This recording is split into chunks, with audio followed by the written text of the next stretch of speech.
So for today's video, ay magre-review tayo sa 1987 Philippine Constitution, which is a part of General Information in Career Service Examination. So we will be sharing here some of the most common questions given in the civil service examination. But remember, you're not taking the bar exam, so relax lang and chill out. Huwag masyadong mataranta kasi civil service examination is not like a bar examination which covers a deeper understanding on the 1987 Philippine Constitution. This means we will not go beyond deeper. Ang itatako lang po natin is yung basic information on the 1987 Philippine Constitution. So let's start with question number 1. What are the three main branches of the government of the Philippines? So just feel free to pause the video and try to answer the question. And the correct answer is letter B, legislative, executive, and judicial. The structure of the Philippine government is divided into three branches, which is the legislative department that can be found in Article 6, the executive department that can be found in Article 7, and the judicial department that can be found in Article 8. Ang legislative department ay binubuo ng dalawang chambers, yung tinatawag nating upper house and lower house. Yung upper house is yung Senate at yung lower house naman ay yung House of Representatives o yung mga congressmen.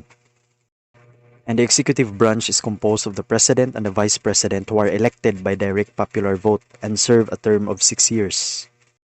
And the executive department has the cabinet members, which is made up of the heads of the 15 executive departments. It is appointed by the president and confirmed by the Senate. While the judicial department is vested in the Supreme Court of the Philippines and lower courts established by law. And for you to remember easily, gamitin ninyo ang mnemonic na ito, LEJ, or Legislative, Executive, Judicial.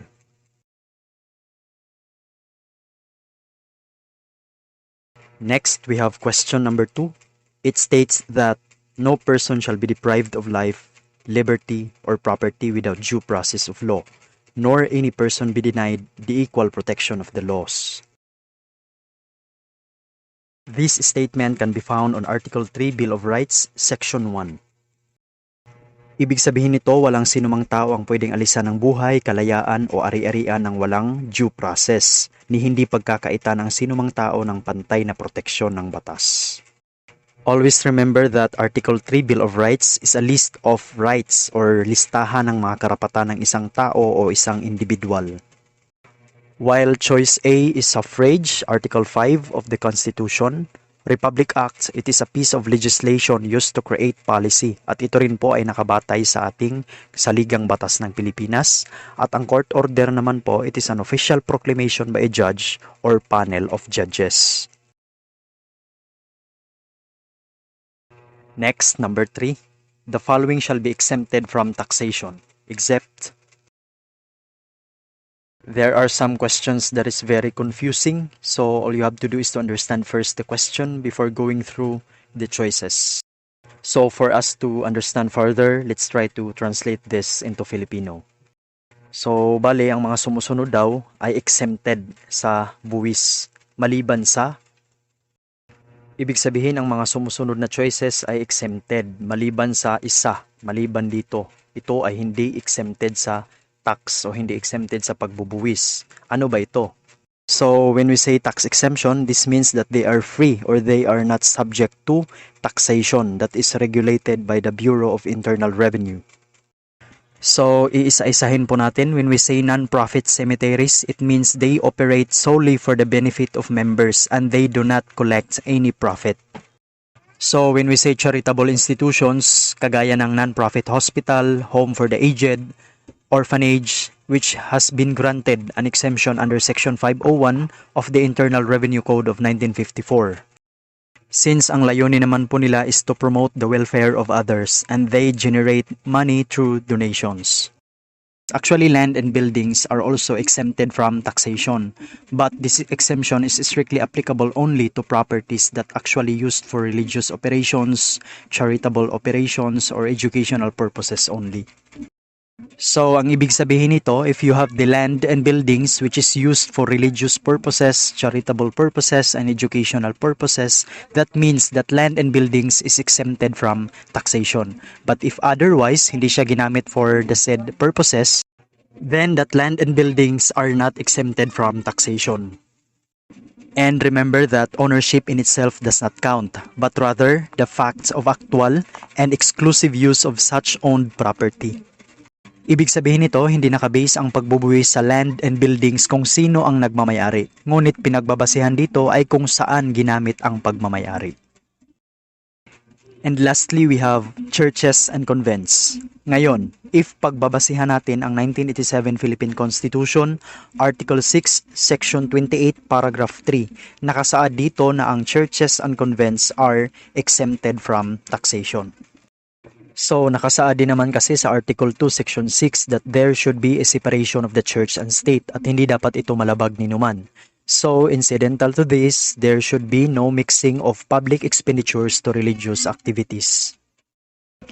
As what I have told earlier that there are some land and buildings that is subject for evaluation bago natin masabi na exempted na siya from taxation. But in this case, dito sa ating mga choices, di naman nakasaad kung ano yung purpose ng land and buildings. Therefore, the correct answer is letter C. Question number 4. The Supreme Court shall be composed of a Chief Justice and how many associate justices? And so, if babasahin natin sa Article 8, Judicial Department, Section 4, nakasaad doon na the Supreme Court shall be composed of a Chief Justice and 14 Associate Justices. So, the correct answer for number 4 is letter B. Next, number 5. On what grounds shall the Vice President become the President to serve the unexpired term? Now, if we will read Article 7, Executive Department, Section 8, in case of death, permanent disability, removal from office, or resignation of the President, the Vice President shall become the President to serve the unexpired term. Ibig sabihin lamang nito kapag namatay ang presidente or may permanent disability na, ibig sabihin nagkasakit tapos hindi na naagapan, removal from office or na-impeach or nag-resign yung presidente, otomatiko yung vice-presidente ay magiging presidente. Now, take note, if in case the president and the vice president becomes not capable of serving the office, then the president of the Senate shall take in charge.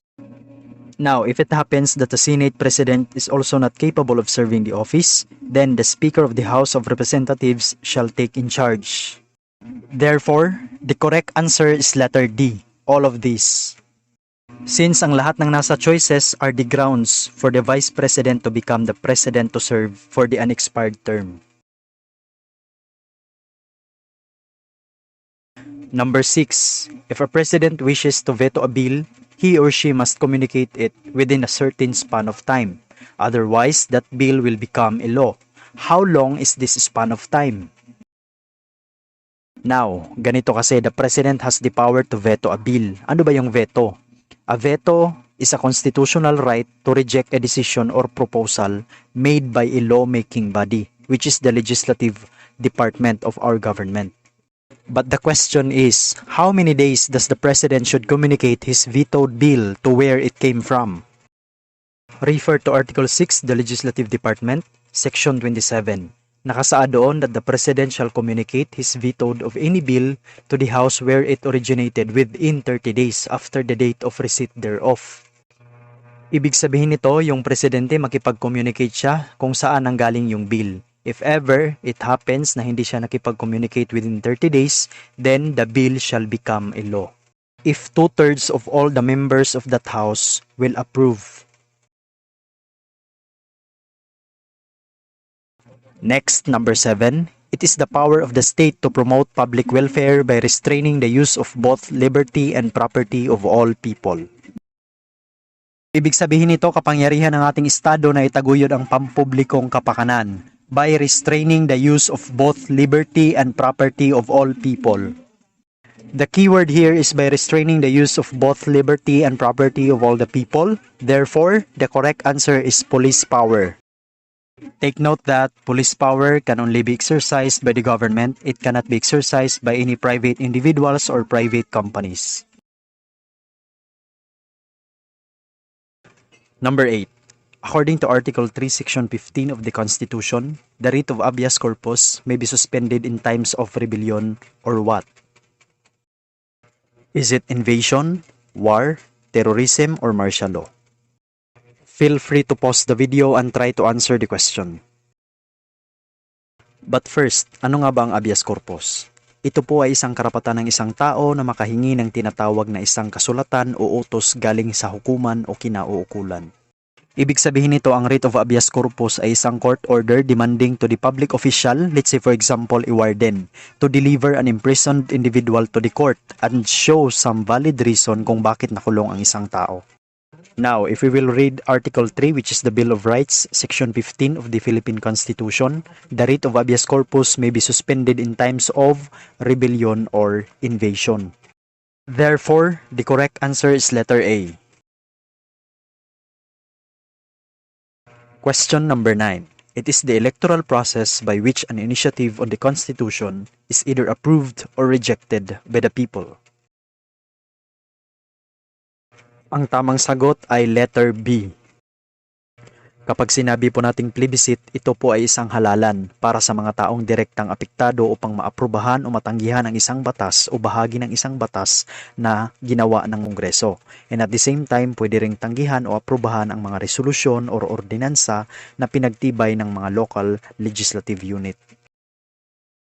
So ang tandaan nyo lamang na keyword sa question is either approved or rejected by the people. Automatic plebiscite na po yun.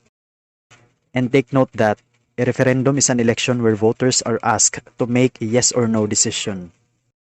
Again, the difference between referendum and plebiscite. In referendum, the voters were asked to make a yes or no decision, while in plebiscite, the voters are either to approve or to reject the initiative. Okay, I hope that's clear. Last number 10. What form of government does the Philippines adopt? Refer to Article 2, Declaration of Principles and State Policies, Section 1. The Philippines is a democratic and republican state, and at the same time, sovereignty resides in the people and all government authority emanates from them. Therefore, the correct answer is letter D. The Philippines, wala po tayong oligarch, wala po tayong dictator, wala po tayong monarch. We have a president. Meron po tayong pangulo. That is why we adopt a democratic and republican state. At kapag sinabi naman po nating democratic, it is a form of government of the people, by the people, and for the people. How was it? You may comment your scores down below.